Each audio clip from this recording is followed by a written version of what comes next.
Misalnya teman-teman memiliki penghasilan katakanlah 5 juta per bulan gitu kan. Nah, dari 5 juta per bulan ini apakah teman-teman sudah bisa menyisihkan untuk misalnya ditabung 1 juta per bulan? Kalau memang belum bisa menabung ya, itu jangan langsung mengalokasikan uang kita yang bukan uang dingin gitu kan untuk instrumen investasi. Tetapi pastikan kita bisa menabung terlebih dahulu.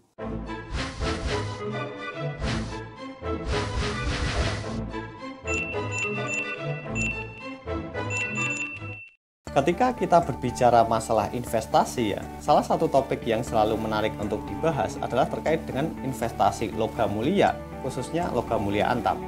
Apalagi di beberapa bulan terakhir ya, kenaikan harga produk logam mulia Antam itu sangat tinggi sekali yang membuat orang tertarik untuk akhirnya berinvestasi logam mulia Antam. Tetapi apakah ketika harganya sangat tinggi ini merupakan momen yang tepat untuk teman-teman melakukan pembelian logam mulia Antam? Di video kali ini kita akan membahas kapan waktu yang tepat untuk teman-teman berinvestasi logam mulia, khususnya logam mulia Antam.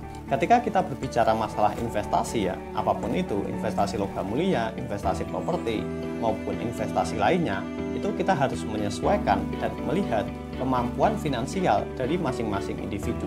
Untuk bisa investasi itu dikategorikan sebagai investasi yang cerdas gitu kan, kita harus bisa melihat keuangan kita sendiri. Ketika kita berbicara masalah investasi ya, pasti semua penasihat keuangan gitu kan, itu akan melihat catatan keuangan dari masing-masing individu terlebih dahulu. Ketika teman-teman akan mengalokasikan uang untuk berinvestasi, pastikan uang tersebut merupakan uang dingin yang tidak akan teman-teman pakai ketika diinvestasikan. Salah satu cara perhitungan dan rumus yang digunakan gitu kan untuk kita akhirnya bisa berinvestasi atau tidak adalah terkait dengan melakukan hitung-hitungan pengeluaran atau pemasukan kita sendiri. Misalnya, sebelum kita bisa berinvestasi dengan menggunakan uang dingin yang tidak terpakai, kita harus sudah punya dana darurat terlebih dahulu. Untuk bisa punya dana darurat, kita harus bisa menabung terlebih dahulu. Misalnya teman-teman memiliki penghasilan katakanlah 5 juta per bulan gitu kan. Nah, dari 5 juta per bulan ini apakah teman-teman sudah bisa menyisihkan untuk misalnya ditabung 1 juta per bulan? Kalau memang belum bisa menabung ya, itu jangan langsung mengalokasikan uang kita yang bukan uang dingin gitu kan untuk instrumen investasi. Tetapi pastikan kita bisa menabung terlebih dahulu. Misalnya teman-teman punya penghasilan 5 juta, teman-teman sudah bisa menabung 1 juta secara konsisten selama 12 bulan.